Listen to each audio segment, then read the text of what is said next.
வாழ்க்கையில் எந்த சூழ்நிலையிலையும் உங்களுக்கு பிரச்சனை வரலாம், கஷ்டங்கள் இருக்கலாம், எல்லாமே போயிருக்கலாம். ஆனால் ஒரு விஷயத்தை நீங்கள் விடாமல் இருந்தீங்கன்னா வாழ்க்கையில் ஜெயிக்க முடியும். தன்னம்பிக்கை இருந்தால் நிச்சயமாக ஜெயிக்க முடியும். அது சம்மந்தமாக 2 கதை நான் உங்களுக்கு சொல்ல போகிறேன். ஃபஸ்ட்டு நமக்கு டென்னிஸ் வீராங்கனை செரீனா வில்லியம்ஸை பற்றி தெரியும். அவங்க வாழ்க்கையில் நம்ம ஜெயிச்சதெல்லாம் தெரியும். அவங்க ரெக்கார்ட்லாம் வேர்ல்டு ரெக்கார்ட் பண்ணது, அவங்க சாம்பியன் ஆனது எல்லாமே தெரியும். ஆனால் அவங்க லைஃப்பில் பட்ட கஷ்டங்கள் 2 விஷயம் நடந்திருக்கு. ஃபஸ்ட்டு 2011 அவங்களுக்கு ஒரு நோய் வந்திருக்கு, பிளட் கிளாட் மாதிரி நடந்திருக்கு. அது இருந்தால் நிச்சயமாக அவங்க பிழைக்க மாட்டாங்க. வேர்ல்டில் எல்லா நோயாளிக்கும் அதே கதி தான் சொல்லியிருக்கிறாங்க. ஹாஸ்பிட்டல் அட்மிட் பண்ணியிருக்காங்க, ஐசியூவில் போயிருக்காங்க, சீரியஸாக போயிருக்கிறாங்க. டாக்டர்ஸ் எல்லாருமே சொல்லிட்டு இருக்காங்க இவங்க பிழைக்க மாட்டாங்க. அவங்க பேரண்ட்ஸு, அவங்க சொந்தக்காரங்க எல்லாத்தையும் சொல்லிட்டாங்க. எல்லாரும் வெயிட் பண்ணிட்டு இருந்திருக்காங்க அவங்க ஐசியூவில் இருக்கிறத பார்த்து. டாக்டர்லாம் சொல்லிட்டு இருக்காங்க அவங்க பிழைக்க மாட்டாங்கன்னு. இப்படியே சில வாரங்கள் போனோடனே அவங்க ரெக்கவர் ஆகுறாங்க, திருப்பி வராங்க, திருப்பி நிறைய சாம்பியன்லாம் திருப்பி எடுத்துட்டு இருக்காங்க. அப்போ ஒரு ப்ரெஸ் மீட்டில் கேட்குறாங்க, எப்படிங்க நீங்கள் ஒரு ஐசியூ வரைக்கும் போயிட்டு எப்படி ரெக்கவர் ஆனீங்க, டாக்டர்லாம் இப்படி சொன்னாங்களேன்னு கேட்டதுக்கு அவங்க சொன்ன ஒரே ஒரு வார்த்தை, சுற்றி இருக்கிறவங்க அத்தனை பேரும் நான் செத்து போயிடுவேன் இல்லை இனிமேல பிழைக்க மாட்டேன்னு சொன்னப்போ என்கிட்ட ஒரே ஒரு வார்த்தை, இவங்கெல்லாம் சொல்கிறதுக்கு எதிர்மறையாக நான் நிச்சயமாக வாழ்க்கையில் ஜெயிப்பேன், திருப்பி நான் விளாடுவேன், திருப்பி சாம்பியன் ஆவேன், எனக்கு நம்பிக்கை இருக்குன்னு அவங்க இருந்த ஐசியூவில் அத்தனை நாளும் அவங்க மனசுக்குள்ளே ஓடிக்கிட்டு இருந்த ஒரே விஷயம் தன்னம்பிக்கைன்ற வார்த்தை மாத்திரம்தான் ஓடிக்கிட்டே இருந்துச்சு. அதனால தான் நான் வந்தேன்.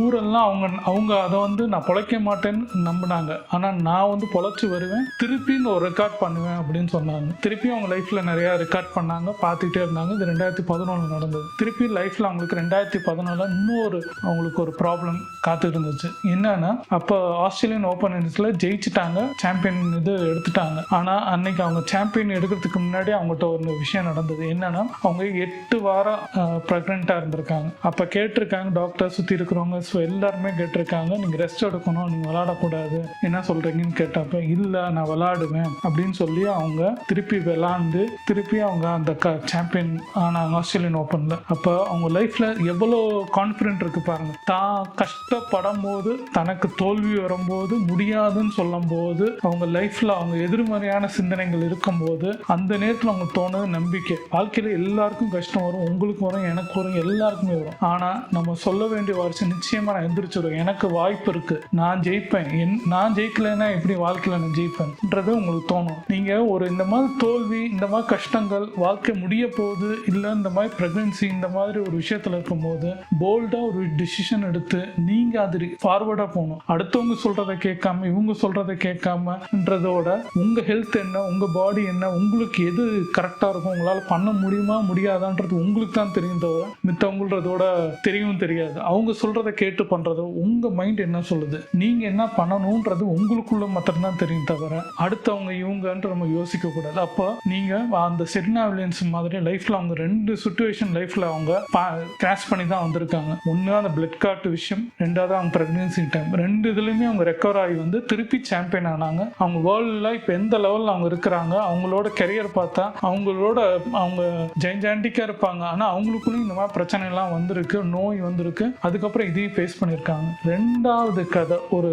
கிராமத்தில் நடந்த ஒரு கதை. இது நான் படித்த கதை. ஒரு அம்மா 2 பையன் இருக்கிறாங்க, அண்ணன் தம்பி இருக்கிறாங்க. ஒரு 10 வயசு இருக்கிற ஒரு பையனும் ஒரு 6 வயசுல இருக்கிற பையனும் இருக்கிறாங்க. அம்மா விவசாயம் வேலை பார்க்கறதுக்காண்டி பையங்களை வீட்டில் விட்டுட்டு அவங்க ஒரு 10 கிலோமீட்டர் தாண்டி இருக்க விவசாய வேலை பார்க்கறதுக்காண்டி போயிருக்கிறாங்க. அப்போ அண்ணன் தம்பி விளாண்டுட்டே இருக்கிற போது அண்ணனும் தம்பியும் சொல்லாம போர் அடிக்குது, பேசாம நம்ம அம்மா இருக்கிற இடத்துக்கு போயிட்டு திருப்பி வரலாம் அப்படின்னு சொல்லிட்டு 2 பேர் கிளம்புறாங்க. 2 பேர் கிளம்பும்போது ஒரு ரோட்ல போயிட்டே இருக்கிறாங்க. போயிட்டே இருக்கும்போது பார்த்தா 2 சைடு யாருமே இல்லாத இடம் தான், ஒத்தடி பாதை மாதிரி தான் இருக்கு. போற வழியில ஒரு கிணறு இருக்கு, வயல்வெளி இருக்கு. இதெல்லாம் தாண்டி அவங்க போய் அவங்க அம்மா பாக்குறாங்க. அம்மா பார்த்தோன்னே என்னடா வீட்டுல இருக்காம இங்க வந்திருக்கீங்க கேட்டப்போ போர் அடிக்குதுமா நான் வந்தேன் அப்படின்றாங்க. சரின்னு சொல்லிட்டு அவங்களுக்கு சாப்பிட்றதுக்கு ஏதோ கொடுத்துட்டு வாங்கியும் கொடுத்துட்டு இன்னும் டைம் ஆகும், நீங்க வீட்டுக்கு போங்க, நான் பின்னாடி வரேன், சாயந்தரம் வரேன்னு சொன்னோன்னு திருப்பி இந்த பையங்க திருப்பி அதே மாதிரி அந்த ரோட்ல வராங்க. வர வழியில ஒரு கிணறு இருக்கு. கிணறு பார்க்கும்போது அண்ணனும் தம்பியும் ஒரு கியூரியாசிட்டில எட்டி பார்க்குறாங்க. பார்த்துட்டே இருக்கும் போது பார்த்தா அண்ணன் தவந்து கீழே விழுந்துடுறாங்க. விழுந்தோடனே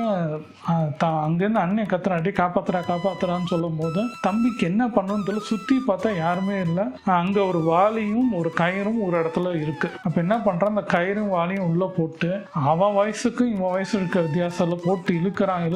ஒரு தடவை 2 தடவை 3 தடவை அப்படியே காப்பாத்துறான்னு அவன் கத்த ஒரு 4-5-6 தடவைக்கு அப்புறம், ஒரு 5-6 தடவைக்கு அப்புறம் அந்த பையன் மேலே வரான். வந்ததுக்கு அப்புறம் அந்த ஈரத்தோட வந்தோடனே திருப்பி கிராமத்துக்கு ஓடுறாங்க. காஞ்சிருது. அங்க இருக்கிற பெரியவங்ககிட்ட எல்லாம் சொல்றான், அப்படி நான் கிணத்துல விழுந்துட்டேன் அம்மா பார்த்துட்டு வரும்போது, அப்புறம் தம்பி தான் எனக்கு இழுத்தான் அப்படின்னு சொன்னோடனே ஊர் மக்கள்லாம் சிரிக்கிறாங்க. உன் தம்பி வயசு என்ன, உன் வயசு என்ன அப்படின்றான். இல்ல நடந்தது உண்மைதான், நம்புங்க, பாருங்க ஈரமா இருந்துச்சு இப்பதான் காஞ்சிருக்குன்னு சொல்றான். அவங்க நம்பவே இல்லை. அப்ப அங்கேருந்து ஒரு பெரியவர் வராரு. வந்தோடனே அவர் சொல்றாரு, நான் அவனை நம்புறேன் அப்படின்றான். எப்படிங்க நீங்க என்ன லூசா அப்படின்னு கேட்கறான். இல்ல நான் நம்புறேன் அப்படின்னு கேட்கறான். எப்படி நீங்க நம்புறீங்கன்னு திருப்பி கேட்கும்போது அவன் சொல்றாரு, அண்ணன் கீழே விழுந்தோன்னு தம்பி காப்பாத்தணும்ன்ற ஒரு பதட்டத்துல இருக்கும்போது வெளியில இருக்க சுத்தி எந்த விஷயத்தையும் யோசிக்காம உள்ள வாளியில போட்டு இழுன்னு இழுத்து தான் கான்சன்ட்ரேஷன் அதுல மாத்திரம் தான் வச்சான் தவிர பின்னாடி இருந்து உன்னால முடியாது, செய்யாத, அவன் உன் வெயிட்டுக்கு நீ இழுக்க முடியாது, நீ சின்ன பையன் அப்படி இப்படின்னு சொல்றதுக்கு யாருமே இல்லாதப்போ அவன் தான் மேல நம்பிக்கை வச்சான். அண்ணனை காப்பாத்தணும்னு ஒரே மூச்சு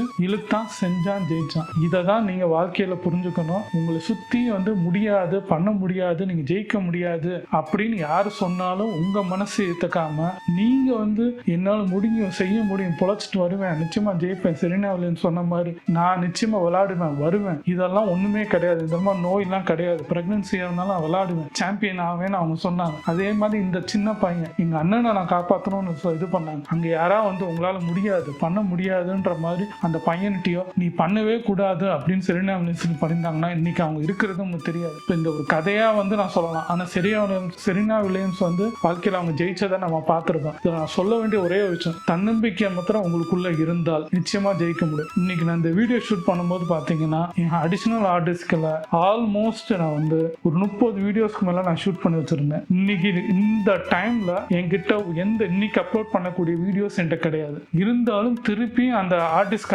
எக்ஸ்டர்னல் ஆர்டிஸ்ட்க்கு நான் கொண்டு போய் சர்வீஸ்ல கொடுத்தேன். அது டெட் கண்டிஷன்ல போயிடுச்சு, ரெக்கவர் பண்ண முடியாது, நீங்க வேற எதாவது பார்க்கணும்னு சொன்னப்ப திருப்பி நான் ஹோப் விடாம திருப்பி உட்காந்து நான் ஷூட் பண்ணி இந்த வீடியோ போடுறேன். நம்பிக்கை எனக்கு இருக்கு, நிச்சயமா நான் அந்த வீடியோ திருப்பி அது இல்லைனாலும் பரவாயில்ல, திருப்பி நான் 100 வீடியோ எடுப்பேன். 30 போனா என்ன, திருப்பி நான் 100 எடுப்பேன். திருப்பி என்னால ஷூட் பண்ண முடியும்ன்றது எனக்கு நம்பிக்கை இருக்கு. அந்த தன்னம்பிக்கை இருக்கிறதுனால திருப்பி நான் வீடியோவில் உட்காடுறேன், நான் செய்யறேன். சேம் இந்த ஸ்டோரி நான் இன்னைக்கு நான் சொல்றதுக்கு காரணம் என்னன்னா, என் ஆர்டிஸ்ட்க்கும் போயிடுச்சு, ஆனா நான் உட்காரல. வித்தின் ஒரு 1/2 hour to 1 hour நான் வீடியோ ஷூட் பண்ண ஆரம்பிச்சிட்டேன். வீடியோ ஷூட் பண்ணி இன்னைக்கு வேலை இந்த ப்ராசஸ் நம்ம பண்ணுவோம். ஏன்னா என் பாதை ரொம்ப தூரம் போக வேண்டிய தூரம், நான் செய்ய வேண்டிய விஷயங்கள் நிறைய இருக்கு. நான் யூடியூப்ல சாதிக்கணும்னா இந்த மாதிரி டிஸ்ட்ராக்ஷன்லாம் எனக்கு வரதான் செய்யும்.